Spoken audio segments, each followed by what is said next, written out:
इग्नू घर से रहकर पढ़ाई करने वाले बच्चों के लिए कुछ बेहद ही शानदार प्रोग्राम्स प्रोवाइड करती है।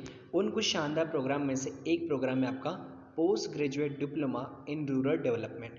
बेसिकली यह 1 वर्ष का एक प्रोग्राम है जो कोई भी ग्रेजुएट बंदा कर सकता है। स्कोप अगर देखें तो ये उन लोगों के लिए बहुत अच्छा है जिनको गाँव में या गाँव के डेवलपमेंट में रुचि है, या फिर उन लोगों के लिए भी अच्छा है जो कि पब्लिक सर्विसेज में जाना चाहते हैं ताकि उनको रियल ग्राउंड कंडीशन क्या है वह पता चल सके। इस कोर्स की अगर बात करें तो ये 1 वर्ष का प्रोग्राम है और इसकी फ़ीस काफ़ी कम है।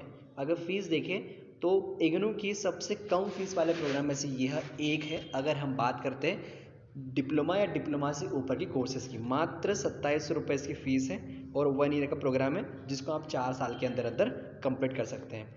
जहाँ तक इस कोर्स की बात है तो इस कोर्स में कुल आपके 4 सब्जेक्ट्स रहेंगे जिनकी आपको रिटन टेस्ट देना है, प्लस एक आपका रहेगा प्रोजेक्ट वर्क जो कि कंपलसरी है। इन 4 सब्जेक्ट में 3 सब्जेक्ट तो कंपलसरी है जो है आपके rural development in Indian context, एक है आपका रूरल डेवलपमेंट प्रोग्राम्स और तीसरा वाला आपका rural development planning and management. यह 3 सब्जेक्ट आपकी कंपलसरी है और यह हर बंदे को इस एग्ज़ाम देनी ही देनी है। इसके अलावा जो चौथा सब्जेक्ट है वो आपके लिए ऑप्शनल रहेगा, यानी कि 3 और सब्जेक्ट्स हैं जिनमें से आपको किसी एक को चूज़ करना रहेगा, जिसमें एक कम्युनिकेशन डेवलपमेंट, एक हेल्थ एंड एक सोशल डेवलपमेंट। इस प्रकार से 3 सब्जेक्ट है, उसमें से आपको चूज़ करने हैं। लास्ट वाला का प्रोजेक्ट है जो कि कंपलसरी है और सभी 6-6 क्रेडिट वाले प्रोग्राम्स हैं, यानी कि टोटल ओवरऑल आपको पूरे प्रोग्राम पर 30 क्रेडिट स्कोर करने हैं। क्लियर है? तो ये हो गई इस कोर्स की बेसिक डिटेल्स। सबसे पहले सब्जेक्ट की बात करें तो वह है rural development in Indian context, और हम इस प्रोग्राम की इस कोर्स की शुरुआत इसी सब्जेक्ट से करेंगे। इस सब्जेक्ट का जो सबसे पहला यूनिट है उसका नाम है इंट्रोडक्शन टू रूरल सोसाइटी। यहाँ पर हम इंडिया की रूरल सोसाइटी को समझने की कोशिश करेंगे। सबसे पहले तो हम यह समझने की कोशिश करेंगे कि गाँव क्या होता है, ठीक है, गाँव के क्या हिस्से हैं, ट्राइब्स क्या है, पीजेंट्स क्या है, इनके फंक्शंस क्या है। तो इन बेसिक चीज़ों को समझते हुए हम आगे बढ़ेंगे ताकि हमारी बेसिक अंडरस्टैंडिंग इस कोर्स को लेकर डेवलप होती रहे। ठीक है, तो शुरुआत करते हैं हम कि आखिर इस कोर्स में है क्या। तो सबसे पहले प्रश्न हमारे सामने आता है कि आखिर हम इस कोर्स को करें क्यों, इस कोर्स को करने का फ़ायदा क्या है, लाभ क्या है, हम क्यों गाँव के बारे में पढ़ते हैं।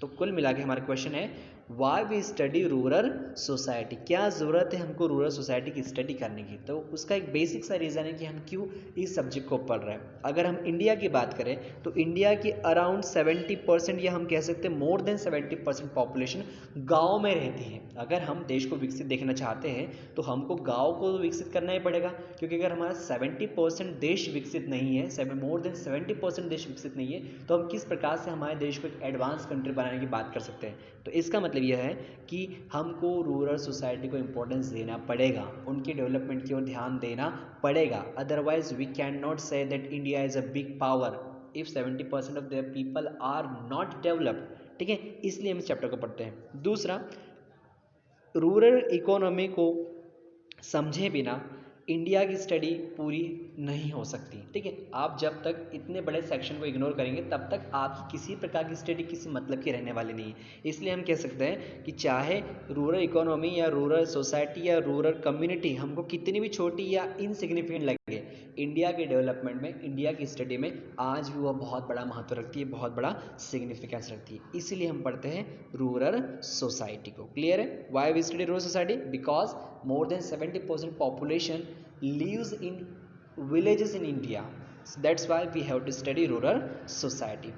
नेक्स्ट आता है कि what is mean by rural society. आप रूरल सोसाइटी को किस प्रकार से डिफाइन करेंगे। तो बेसिकली रूरल सोसाइटी को डिफाइन करने का हर एक कंट्री का अपना एक अलग सिस्टम है। अगर हम यूनाइटेड स्टेट्स की बात करें तो यूनाइटेड स्टेट्स के हिसाब से किसी भी एरिया को रूरल या अर्बन या सिटी या मेट्रोपॉलिटन जो भी वो कहते हैं, वह इस बेस पर डिसाइड किया जाता है कि उसका साइज़ कितना है और उसकी पॉपुलेशन कितनी है, कितने लोग वहाँ पर रहते हैं, कितना बड़ा वह क्षेत्र है, उसके हिसाब से डिसाइड करेंगे वेदर इट इज़ रूरल और नॉट।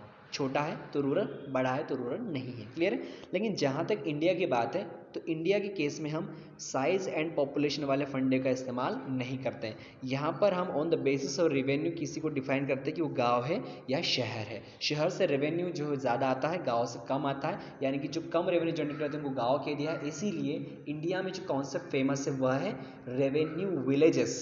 ठीक है, वहाँ पर रेवेन्यू विलेजेस के नाम से उनका मेंशन किया जाता है हमारे सेंसस में। तो इंडिया में जो डिफाइनिंग फीचर है सोसाइटी को रूरल है या अर्बन है डिसाइड करने के लिए हम रेवेन्यू कॉन्सेप्ट का इस्तेमाल कर सकते हैं। ठीक है, चलो आगे अगर देखें तो डेफिनेशन दी है यहाँ पर विलेज की कि सेंसस कमीशन ऑफ इंडिया के हिसाब से गांव क्या है, गांव को हम किस प्रकार से परिभाषित करेंगे, विलेज को हम किस प्रकार से परिभाषित करेंगे। तो इसकी अगर डेफिनेशन देखें तो बड़ी सिंपल सी है कि village is an entity identified by it's identified name and definite boundary, यानी कि विलेज ऐसी कोई सी भी एंटिटी है जिसको हम उसके नेम और उसकी बाउंड्री से आइडेंटिफाई कर सकते हैं। यह डेफिनेशन कुछ पॉलिटिकल साइंस में नेशन की या स्टेट की डेफिनेशन से मैच होती है, जहाँ पर उसकी बाउंड्री रहेगी, पीपल रहेंगे, सॉवरेटी रहेगी, इस प्रकार से कुछ। हालांकि यहाँ सॉवरेटी वाला कॉन्सेप्ट नहीं है, सिंपल सा नेम एंड डेफिनेट बाउंड्री वाला कॉन्सेप्ट है। So what is a village according to Census Commission of India?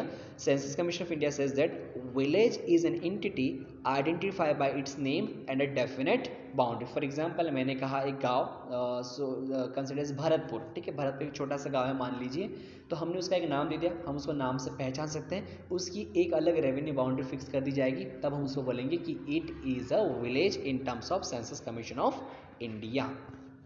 Clear है। नाउ हम देखते हैं कि किस प्रकार के गांव हमारे देश में एग्जिस्ट करते हैं। तो हम जानते हैं कि India is a very diverse country, यहाँ पर विविधताओं की भी विविधता है, हम इस प्रकार से इसको कह सकते हैं। यहाँ पर किसी भी चीज़ में आप यूनिफॉर्मिटी नहीं पाएंगे, आपको मल्टीपल फॉर्म्स, मल्टीपल रूप नजर आएंगे, डाइवर्सिटी नजर आएगी। ठीक है, गुलदस्ता है इंडिया, हर एक होता है जहाँ पर सब चीज़ें अलग अलग हैं और उसको खूबसूरत बनाती हैं। तो गाँव के भी सेम हालात हैं। अगर हम देश में गाँव की बात करें तो कोई भी दो गाँव सेम नहीं हो सकते, उनके फीचर्स अलग हैं, उनके कैरेक्टरिस्टिक्स अलग से, उनकी फंक्शनिंग अलग है, उनका कंपोजिशन अलग है। तो हम देखेंगे यहाँ पर किस प्रकार से वो अलग है या किस किस प्रकार से वो अलग हो सकते हैं। क्लियर। सबसे पहले हम देखते हैं कि हमारे गाँव में, हमारे देश में कुछ गाँव ऐसे जो बहुत इन्फ्लुएंट है, काफ़ी अमीर है, धन संपन्न वाले गांव है, जैसे कि हम पंजाब हरियाणा वाले इस क्षेत्र में देखते हैं, जहां पर ग्रीन रिवॉल्यूशन ने किसानों को समृद्ध बनाया, तो वहां पर जो गांव है वो भी धीरे धीरे समृद्ध हो गए। तो हम हमारे देश में कुछ ऐसे गांव देखते हैं जो कि बहुत अमीर है, जो हमारे सोच से परे है। यूजुअली हम जब गाँव की बात करते हैं तो हमारे दिमाग में आता है कि बहुत ज़्यादा गरीबी है, कच्चे घर है, लेकिन हमारे देश के कुछ हिस्सों में ऐसे गाँव है जो काफ़ी ज़्यादा अमीर है, काफ़ी ज़्यादा इफ्लुएंट है। ठीक है, जैसे कि पंजाब हो गया। इन गाँवों के रहने वाले लोगों के बच्चे अक्सर विदेशों में रहते हैं, विदेशों में पढ़ते हैं, विदेशों में काम करते हैं। ठीक है, इसी कारण कई बार ऐसा होता है कि वहाँ पर बूढ़े लोग वहीं रह जाते हैं और गांव में जितने भी युवा बाहर चले जाते हैं। ऐसे केसेस में उनको अकेली ज़िंदगी गुजारनी पड़ती है। ऐसे गाँव को जहाँ पर बूढ़ों को अकेला रहना पड़ रहा है, वैसे गाँव को कहा जाता है ग्रे विलेजेस, जो कि अमीर गाँव का एक स्पेशल फीचर है। क्लियर है। उसके बाद आगे अगर देखें तो हमको मिलते हैं गरीब गाँव, जैसा कि हमारे दिमाग में एक छवि बनी हुई है पुअर विलेजेस। ये हमको मिलेंगे हमारे देश के सबसे पिछड़े जिलों में, पिछड़े राज्यों में, जैसे कि मध्य प्रदेश हो गया, बिहार हो गया, झारखंड हो गया, कुछ हद तक छत्तीसगढ़ हो गया। तो यहाँ पर हमको मिलेंगे बहुत ज़्यादा गरीब गांव। ठीक है, इन गांव को अगर हम देखें तो यूजुअली यह शहर के आसपास वाले क्षेत्र में पाए जाते हैं। तो ऐसे गांव जो शहर के आसपास वाले क्षेत्र में पाए जाते हैं उनको हम फ्रिंज विलेजेस कहते हैं। क्लियर है। तो फ्रिंज विलेजेस क्या है? ऐसे गांव जो शहरों की बाउंड्रीज पर हमको देखने को मिलते हैं। इसके बाद गाँव को अलग आधार पर हम डाइवर्सिफाई करने की कोशिश करें, उनके टाइप्स को देखने की कोशिश करें, तो वो रहेंगे आपके multi caste and one caste villages. Multi caste villages ऐसे विलेजेस होते हैं जहाँ पर मोर देन वन कास्ट के लोग पाए जाते हैं, यानी कि multi caste, multi ethnic people अगर जिस गांव में रहेंगे उनको हम मल्टी कास्ट विलेज कह देंगे। क्लियर है। लेकिन कुछ गांव ऐसे होते हैं जहाँ पर केवल एक ही जाति के लोग पाए जाते हैं, एक ही कास्ट के लोग पाए जाते हैं। क्लियर है। अगला आता है आपका कुछ गांव ऐसे जो क्लोज टू अर्बन रहेंगे और अगले रहेंगे अवे फ्रॉम अर्बन, यानी कि शहरी क्षेत्रों के करीब वाले गांव और शहरी क्षेत्रों से दूर वाले गांव। इनके हम स्पेशली डिटेल्ड स्टडी करेंगे और समझने की कोशिश करेंगे कि how they differ in the characteristics based on distance from the urban centres. ठीक है, तो ये हमारे गाँव की कुछ वेराइटी है जिसको हमने यहाँ देखी। ठीक है, कैसे गाँव है हमारे देश में, अलग अलग प्रकार के, कौन कौन से, कुछ अमीर हैं तो कुछ बहुत ज़्यादा गरीब हैं, कुछ मल्टी कास्ट वाले हैं, कुछ वन कास्ट वाले हैं, तो कुछ गांव शहरों से बहुत दूर हैं तो कुछ शहरों के बहुत पास हैं। तो ये बेसिक सी अंडरस्टैंडिंग है हमारी कि गांव क्या है, किस प्रकार के हैं इन इंडियन कंटेक्स्ट। हम यहाँ देश की बात करें कि हमारे देश में किस प्रकार के सिस्टम है। क्लियर है। चलो आगे हम बात करेंगे कि एक गाँव का स्ट्रक्चर क्या होता है, कंपोजिशन क्या होता है और किस किस प्रकार के लोग इसके अंदर पाए जाते हैं।